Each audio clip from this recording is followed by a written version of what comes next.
Hello everyone, welcome to my new channel. সবাইকে আমার নতুন চ্যানেলের স্বাগতম। আজকে আপনাদের সাথে একটা নতুন রেসিপি শেয়ার করতে আসলাম। আমি কিভাবে আলু বরবটি রান্না করি।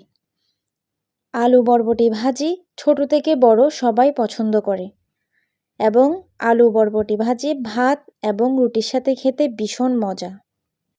চলুন আপনাদের সাথে শেয়ার করি আমি কি করে আলু বরবটি ভাজি করি।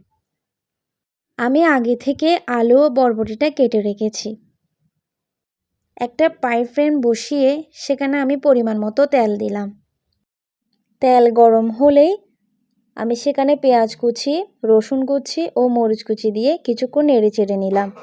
নেড়েচেড়ে নেওয়ার পরে আমি আলু ও বরবটি কুচিটা সেখানে দিয়ে দিলাম।